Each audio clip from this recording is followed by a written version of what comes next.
আজকাল Facebook business পেজের বেশ কিছু সমস্যা দেখা দেয়, যেমন পার্মানেন্ট রেস্ট্রিক্টেড, পেজ ডিসেবল করে দেওয়া এবং আরও কত কিছু। এর কারণ কি, এর সমাধানে বা কী?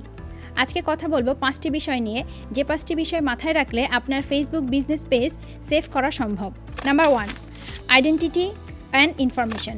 ফেসবুক কিন্তু ডিজাইন করা রিয়েল ইনফরমেশনের জন্য, রিয়েল নেম এবং রিয়েল আইডেন্টিটি। আবার বিজনেস পেজের জন্য অথেন্টিক ইনফরমেশন দরকার। ভুল ইনফরমেশন যেমন রং অ্যাড্রেস, রং নাম্বার ইত্যাদি দিয়ে ফেসবুক বিজনেস পেজ বহুদূর নিয়ে যাওয়া সম্ভব নয়। ভুল ইনফরমেশন দিয়ে শুধুমাত্র ফেসবুক বিজনেস পেজ নষ্ট হয় তা কিন্তু নয়, এর জন্য কিন্তু বিজনেসের রেপুটেশনও খারাপ হয়। এজন্য সবসময় ফেসবুকের বিজনেস পেজের জন্য আপনাকে রিয়েল আইডেন্টিটি ব্যবহার করতে হবে।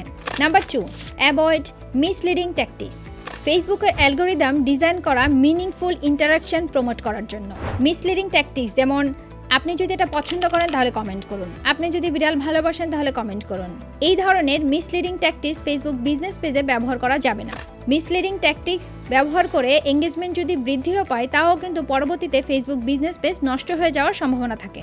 Number 3, understanding Facebook community standard.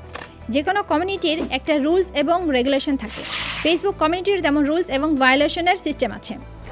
Facebook কমিউনিটির রুলস এবং ভায়োলেশন সম্পর্কে সম্পূর্ণ ধারণা রাখতে হবে। কমন ভায়োলেশন যেমন hate speech, miss information, wrong information ইত্যাদি, এই ধরনের কথাবার্তা বললে কিন্তু ফেসবুকের রুলস ব্রেক হয়। রুলস ভায়োলেশনের কারণে ফেসবুক অনেক সময় পেজ সাসপেন্ড করে দেয় বা পার্মানেন্ট রেস্ট্রিক্টেড করে দেয়। বিজনেস পেজ চালাতে হলে ফেসবুকের কমিউনিটির কথা মাথায় রেখে কন্টেন্ট পোস্ট করতে হবে। Number 4, user generate content.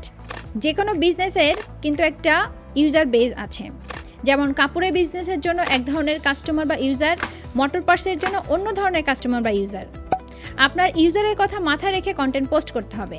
আপনার ইউজার যেমন আপনার পেজকে গ্রো করতে সাহায্য করে, তেমনই কিন্তু ইউজারের হেট স্পিচ, স্প্যাম, রিপোর্ট এগুলো কিন্তু আপনার পেজকে নষ্ট করে দিতে পারে।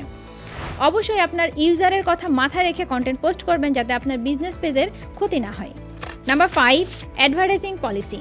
যেহেতু বিজনেস পেজ, কোনো না কোনো সময় কিন্তু আমাদের অ্যাড দেওয়ার প্রয়োজন পড়ে। পেজের কারণে অনেক সময় আমাদের অ্যাড ম্যানেজারও ডিসেবল হয়ে যায়। অ্যালকোহল, গ্ল্যামিং বা ক্রিমিনাল ইনফরমেশন এগুলো কিন্তু ফেসবুকে অ্যাড দেওয়া যাবে না, স্ট্রিক্টলি নিষেধ করা আছে। আবার অন্যদিকে কিছু স্পেশাল ক্যাটাগরির অ্যাড রান করা দরকার পড়ে, যেমন পলিটিক্যাল ইস্যুস, ফান্ড রাইজিং, এগুলোর জন্য কিন্তু আলাদা ক্যাটাগরি সিলেক্ট করার অপশন আছে। আপনি যদি অ্যাড পলিসি ব্রেক করেন, যেমন গ্লাম্বিং বা অ্যালকোহলের অ্যাড দিয়ে থাকেন, তাহলে আপনার পেজের সাথে সাথে আপনার অ্যাড ম্যানেজার সহ ডিসেবল করে দেবে। ব্যবসা কিন্তু লং টাইমের জন্য। প্রতিনিয়ত একটা পেজ নষ্ট হলে অন্য একটা পেজ ওপেন করে ব্যবসা রান করা হলে ব্যবসার রেপুটেশন খারাপ হয়ে যায়। সেক্ষেত্রে আপনাকে ব্যবসার পেজটা লং টাইম রান করার জন্য কিন্তু অ্যাড পলিসি মাথায় রেখে আপনাকে কন্টেন্ট বা আপনার অ্যাড রান করতে হবে। এগুলো হলো 5টি বেসিক বিষয়, যেগুলো মাথায় রাখলে আপনার বিজনেস পেজ অনেক দূর নিয়ে যাওয়া সম্ভব। এছাড়া অনেক কিছু আছে যেগুলোর কারণে কিন্তু আপনার পেজ, আপনার অ্যাড ম্যানেজার, আপনার বিজনেসের যে সেট আপ ফেসবুকে, সেগুলো নষ্ট হয়ে যেতে পারে।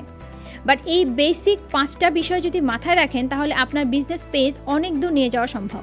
এবং আশা করি এই 5টি বিষয় মাথায় রাখলে বিজনেস পেজের সাধারণত কোনো প্রবলেম হবে না। ফেসবুক বিজনেস পেজ নিয়ে আরও কিছু জানার থাকলে অবশ্যই কমেন্টে জানাবেন, যেগুলোর উত্তর আমি নেক্সট ভিডিওতে দিব। ধন্যবাদ।